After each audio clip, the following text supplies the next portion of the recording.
કેમ છો મિત્રો? ધોરણ 10 વિજ્ઞાન પહેલા ચેપ્ટરની અંદર આપણે કેટલીક રાસાયણિક પ્રક્રિયાઓનો અભ્યાસ કર્યો હતો. ગયા લેક્ચરમાં આપણે સંયોગીકરણની પ્રક્રિયા, ઉષ્માક્ષેપક પ્રક્રિયા અને વિઘટન પ્રક્રિયા આ બધી પ્રક્રિયાઓનો અભ્યાસ કર્યો હતો. એક વખત ફરીથી આ બધી પ્રક્રિયાઓનું રિવિઝન કરી લઈએ એટલે તમને યાદ રહે. સંયોગીકરણની પ્રક્રિયામાં તમને એવું કીધું હતું કે જ્યારે એક કરતાં વધારે પ્રક્રિયકો જોડાય અને એક જ નિપજ બનતી હોય તો એવી પ્રક્રિયાને સંયોગીકરણની પ્રક્રિયા કહેવાય. એટલે કે સંયોગીકરણ એટલે જોડાવાથી એક જ નિપજ બને એને સંયોગીકરણની પ્રક્રિયા કહેવાય. તો ઉદાહરણ પણ આપ્યું હતું, કોપર ઓક્સાઇડની પાણી સાથે તમે પ્રક્રિયા કરો, કેલ્શિયમ ઓક્સાઇડની પાણી સાથે પ્રક્રિયા કરો તો કેલ્શિયમ હાઇડ્રોક્સાઇડ બને છે. બીજી પ્રક્રિયા આપણે આગળ એવી જોઈ હતી, ઉષ્માક્ષેપક રાસાયણિક પ્રક્રિયા. ઉષ્માક્ષેપક કોને કહેવાય? તો તમને એવું કીધું હતું કે જે રાસાયણિક પ્રક્રિયા દરમિયાન નિપજની સાથે ઉષ્મા ઉર્જા મુક્ત થતી હોય, ગરમી મુક્ત થતી હોય, એટલે કે રાસાયણિક પ્રક્રિયાનું તાપમાન વધતું હોય તો એવી રાસાયણિક પ્રક્રિયાને ઉષ્માક્ષેપક રાસાયણિક પ્રક્રિયાઓ કહે છે. એમાં પણ તમને કેટલાક ઉદાહરણો કીધા હતા કે CH4 કુદરતી વાયુ છે મિથેન, એનું તમે દહન કરો ઓક્સિજનની હાજરીમાં તો કાર્બન ડાયોક્સાઇડ ઉત્પન્ન થશે અને આ જે પ્રક્રિયા છે એમાં પુષ્કળ પ્રમાણમાં ઉષ્મા ઉર્જા પણ ઉત્પન્ન થાય છે. આની સિવાય કોલસાનું દહન કરો તો પણ કાર્બન ડાયોક્સાઇડ ઉત્પન્ન થશે અને તમને ખબર છે કે આપણે કોલસાને સળગાવીએ તો ઉષ્મા ઉર્જા પણ ઉત્પન્ન થાય છે. એના પછી વિઘટન પ્રક્રિયાઓ પણ આપણે જોઈ હતી કે વિઘટન પ્રક્રિયા કોને કહેવાય? તો સંયોગીકરણથી વિરોધી પ્રક્રિયા. સંયોગીકરણની અંદર એક કરતાં વધારે પ્રક્રિયકો જોડાવાથી એક જ નિપજ બનતી હતી, પણ વિઘટન પ્રક્રિયામાં તેનાથી ઉલટું કરવાનું કે એક જ પ્રક્રિયક હશે, એક પ્રક્રિયકનું વિઘટન થઈને એકથી વધારે નિપજ બનશે. એક પ્રક્રિયકમાંથી એકથી વધારે નિપજ બની શકે. ઉદાહરણ પણ લખેલા છે કે કેલ્શિયમ કાર્બોનેટ છે અને તમે ગરમી આપો, ગરમ કરવાથી કેલ્શિયમ ઓક્સાઇડ બને અને કાર્બન ડાયોક્સાઇડ વાયુ મુક્ત થશે. એવી રીતે ફેરસ સલ્ફેટ FeSO4 એને તમે ગરમી આપો, ગરમ કરો તમે તો Fe2O3 ફેરિક ઓક્સાઇડ બનશે પ્લસ SO2 સલ્ફર ડાયોક્સાઇડ અને SO3 સલ્ફર ટ્રાયોક્સાઇડ વાયુઓ મુક્ત થશે. આટલી પ્રક્રિયાઓ આપણે ગયા લેક્ચરમાં જોઈ હતી મિત્રો, ખબર છે? આગળના પ્રશ્ન તરફ જઈએ મિત્રો તો એના પહેલા એક પ્રવૃત્તિ જોઈએ કે તમારે કોઈ બે કસનળીની અંદર કોપર સલ્ફેટનું દ્રાવણ લેવાનું છે. બે અલગ અલગ કસનળી લેવાની, બંને કસનળીમાં તમે 10 મિલીલીટર કોપર સલ્ફેટનું દ્રાવણ લઈ લો બે કસનળીમાં.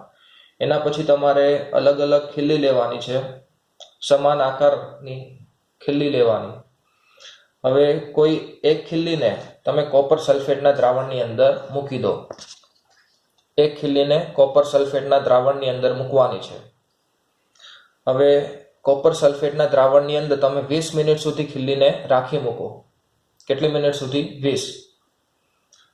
20 મિનિટ સુધી લોખંડની ખીલ્લીને કોપર દ્રાવણમાં રાખ્યા પછી તમે આ ખીલ્લીને બહાર કાઢો અને તેનું અવલોકન કરો. કેટલાક પ્રશ્નો છે આ પ્રવૃત્તિ પરથી કે લોખંડની ખીલ્લીને કોપર સલ્ફેટના દ્રાવણમાં મૂકતા તે કયા રંગની બને છે? શરૂઆતમાં તમે ખીલ્લીનું અવલોકન કરો ત્યારે કેવા રંગની હતી અને કોપર સલ્ફેટના દ્રાવણમાં મૂક્યા પછી ખીલ્લી કેવા રંગની બને છે તેનું તમારે અવલોકન કરવાનું છે. તો કોપર સલ્ફેટના દ્રાવણમાં મૂક્યા પછી ખીલ્લી કથ્થઈ રંગની બનશે. એવી રીતે કોપર સલ્ફેટનું દ્રાવણ હતું તેનો શરૂઆતનો રંગ કેવો છે અને ખીલ્લી મૂક્યા પછી એનો રંગ કેવો થાય છે તેનું પણ અવલોકન કરો. તો શરૂઆતમાં કોપર સલ્ફેટના દ્રાવણનો રંગ ભૂરો હશે અને ખીલ્લી મૂક્યા પછી 20 મિનિટ પછી તમે અવલોકન કરશો તો કોપર સલ્ફેટનો જે ભૂરો રંગ હતો, ભૂરો રંગ કેવો થઈ જશે? આછો લીલો બની જશે. ભૂરો રંગ કેવો થશે મિત્રો? આછો લીલો. હવે આ પ્રક્રિયા તમારે લખવી હોય તો આપણે શું કર્યું? તો લોખંડની ખીલ્લીને કોપર સલ્ફેટના દ્રાવણમાં મૂકી છે. લોખંડ એટલે આયર્ન Fe, અને શેમાં મૂકી આપણે? કોપર સલ્ફેટના દ્રાવણમાં એટલે કે CuSO4. બંને વચ્ચે પ્રક્રિયા થવાથી લોખંડની ખીલ્લી શું કરે છે? તો કોપર સલ્ફેટનું દ્રાવણ હોય એમાંથી કોપરની જગ્યા લઈ લે છે. કોપરની જગ્યાએ લોખંડ જતું રહેશે. એટલે કે પહેલા કોપર સલ્ફેટ હતું, હવે જે દ્રાવણ બનશે ફેરસ સલ્ફેટ બની જશે, આયર્ન સલ્ફેટ અથવા તો ફેરસ સલ્ફેટ FeSO4 અને પ્લસ કોપર અલગ થઈ જશે. એટલે સિમ્પલ જ છે કે લોખંડ છે તો એ લોખંડ એ કોપરની જગ્યા લઈ લે છે, આયર્ન એ કોપરની જગ્યા લઈ લે છે. એટલે આ પ્રક્રિયાને આવી રીતે લખી શકાય Fe plus CuSO4 gives FeSO4 plus Cu. હવે લોખંડની ખીલ્લીની કોપર સલ્ફેટ સાથેની જે આ પ્રક્રિયા છે એ પ્રક્રિયાને કયા નામથી ઓળખવામાં આવે છે? તો આ પ્રક્રિયાને વિસ્થાપન પ્રક્રિયા કહેવાય મિત્રો. કેમ કે લોખંડ એ કોપરની જગ્યા લઈ લે છે, એનું વિસ્થાપન કરે છે, એટલે આ પ્રક્રિયાને વિસ્થાપન પ્રક્રિયા કહી શકાય. ખબર પડી મિત્રો વિસ્થાપન પ્રક્રિયા કોને કહેવાય? હવે વિસ્થાપન પ્રક્રિયાનું ઉદાહરણને એની વ્યાખ્યાઓ જોઈએ. તો જે રાસાયણિક પ્રક્રિયામાં વધારે ક્રિયાશીલ તત્વ એ ઓછા ક્રિયાશીલ તત્વને તેના સંયોજનમાંથી દૂર કરે તો તે પ્રક્રિયાને વિસ્થાપન પ્રક્રિયા કહી શકાય. મિત્રો, જે રાસાયણિક પ્રક્રિયામાં વધારે ક્રિયાશીલ તત્વ હોય એ ઓછા ક્રિયાશીલ તત્વને તેના દ્રાવણમાંથી મુક્ત કરે, એટલે કે એનું સ્થાન લઈ લે, એની જગ્યા લઈ લે, તેવી પ્રક્રિયાને વિસ્થાપન પ્રક્રિયા કહી શકાય. કેટલાક ઉદાહરણ જોઈએ એટલે તમને ખબર પડે. આ ઉદાહરણ આપણે આગળ જે પ્રવૃત્તિ કરી તેના પરથી, કે લોખંડની ખીલ્લી હતી અને આપણે કોપર સલ્ફેટના દ્રાવણની અંદર મૂકી.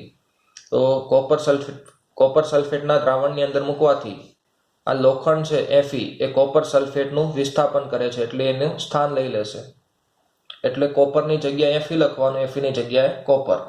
તો કોપર સલ્ફેટનું દ્રાવણ હતું એ આયર્ન સલ્ફેટનું દ્રાવણ બને છે FeSO4 પ્લસ કોપર અલગ થઈ જશે.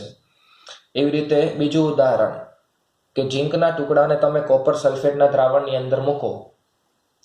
કોપર સલ્ફેટના દ્રાવણની અંદર તમારે ઝીંકના ટુકડાને મૂકવાનું. તો ઝીંક એ કોપર કરતાં વધારે સક્રિય ધાતુ છે. ઝીંક એ કોપર કરતાં વધારે સક્રિય ધાતુ હોવાથી ઝીંક એ કોપરનું વિસ્થાપન કરે છે, કોપરની જગ્યા લઈ લેશે. એટલે કોપર સલ્ફેટનું દ્રાવણ એ ઝીંક સલ્ફેટ બની જશે અને કોપર અલગ થઈ જશે. એવી રીતે આગળ ઉદાહરણ જોઈએ કે લેડ, Pb એટલે લેડ, એને કોપર ક્લોરાઇડના દ્રાવણની અંદર તમારે મૂકવાનું છે. લેડને કોપર ક્લોરાઇડના દ્રાવણમાં મૂકવાનું. તો લેડ એ કોપર કરતાં વધારે સક્રિય ધાતુ હોવાથી કોપર ક્લોરાઇડના દ્રાવણમાંથી કોપરનું વિસ્થાપન કરે છે, એનું સ્થાન લઈ લે છે. તો આમાં પણ એવી જ રીતે આ લેડ છે એ કોપરનું વિસ્થાપન કરશે. એટલે કોપર ક્લોરાઇડનું જે દ્રાવણ હતું એ લેડ ક્લોરાઇડ બની જશે અને કોપર અલગ થઈ જશે. મિત્રો, વિસ્થાપન પ્રક્રિયામાં ખબર પડી કે જે રાસાયણિક પ્રક્રિયામાં વધારે ક્રિયાશીલ તત્વ એ ઓછા ક્રિયાશીલ તત્વનું સ્થાન લઈ લે, ઓછા ક્રિયાશીલ તત્વ હોય એના સંયોજનમાંથી એને દૂર કરે, તો એવી રાસાયણિક પ્રક્રિયાને વિસ્થાપન પ્રક્રિયા કહી શકાય. આપણે 3 ઉદાહરણો જોયા. ઉદાહરણો પરથી પણ તમને ખબર પડી ગઈ હશે કે જે અહીંયા લોખંડ, ઝીંક અને લેડ એ વધારે સક્રિય તત્વો છે. એ કોપર સલ્ફેટનું જે દ્રાવણ છે એમાંથી ઓછા સક્રિય તત્વ કોપરને એના દ્રાવણમાંથી મુક્ત કરે છે, એનું વિસ્થાપન કરે છે. હવે મિત્રો આગળ એક પ્રવૃત્તિ જોઈએ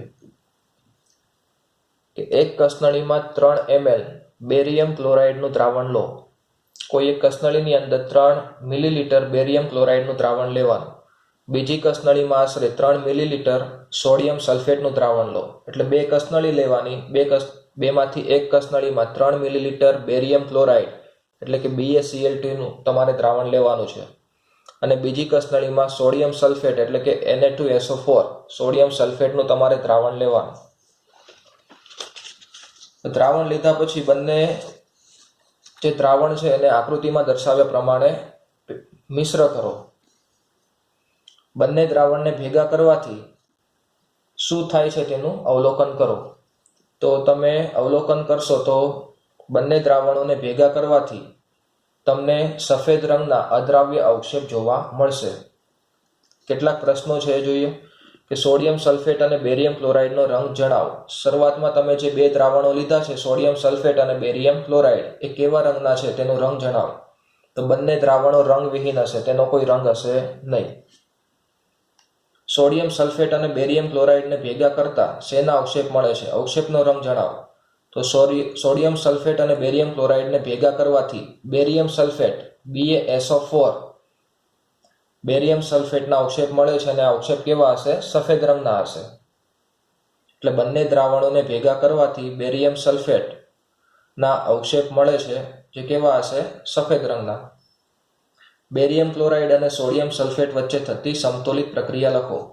આપણે પહેલી કસનળીની અંદર બેરિયમ ક્લોરાઇડ લીધા હતા મિત્રો.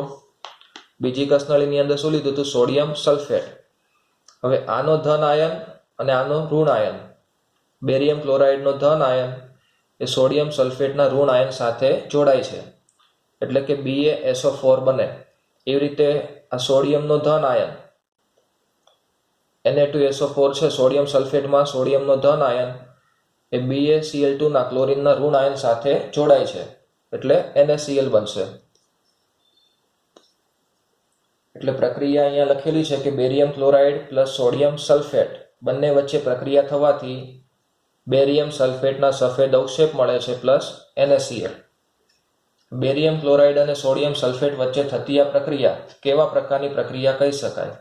તો મિત્રો અહીંયા બંને જે દ્રાવણ છે એમાં ધન અને ઋણ આયનોની આપલે થાય છે. ધન અને ઋણ આયનો બદલાઈ જાય છે, એના માટે આ પ્રક્રિયા દ્વિવિસ્થાપન પ્રક્રિયા કહી શકાય.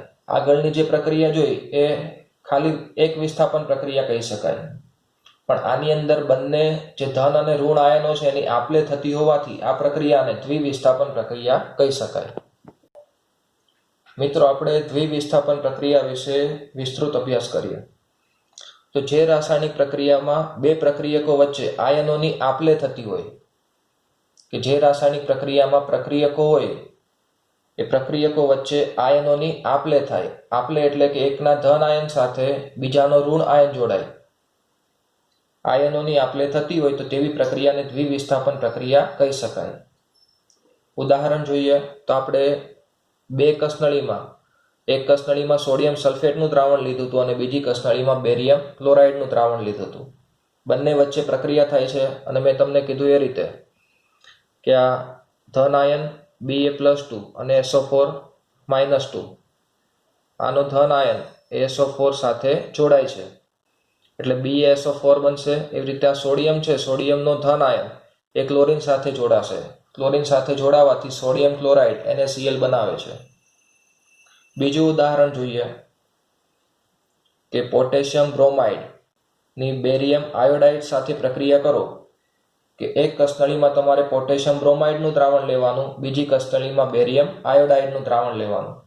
બંને વચ્ચે પ્રક્રિયા થવાથી આ ધન આયન Ba નો ધન આયન અને Br ઋણ આયન, બેરિયમનો ધન આયન અને બ્રોમિનનો ઋણ આયન બંને વચ્ચે પ્રક્રિયા બંને જોડાવાથી બેરિયમ બ્રોમાઇડ બને છે.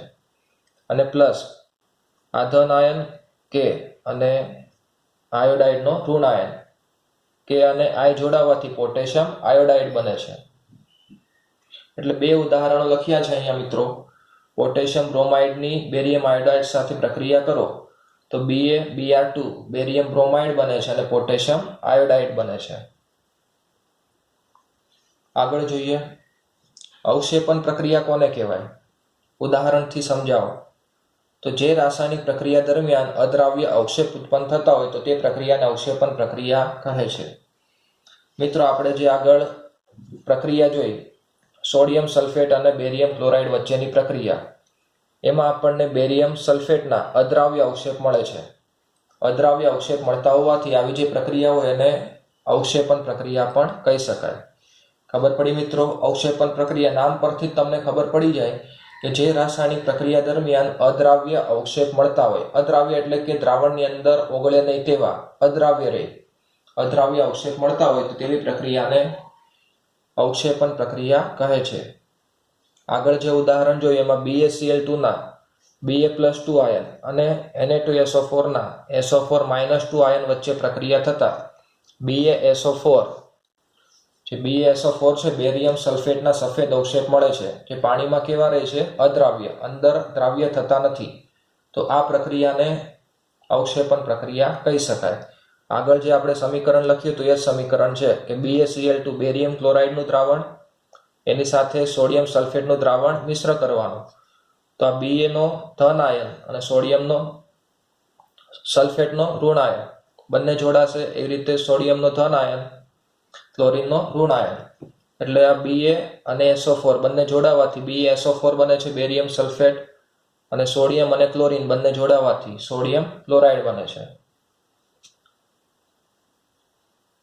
ખબર પડી મિત્રો અવક્ષેપણ પ્રક્રિયા કોને કહેવાય? તો આજના લેક્ચરમાં અહીંયા સુધી રાખીએ. બાકીના પ્રકરણનો અભ્યાસ આપણે આવતા લેક્ચરમાં કરીશું. અસ્તુ.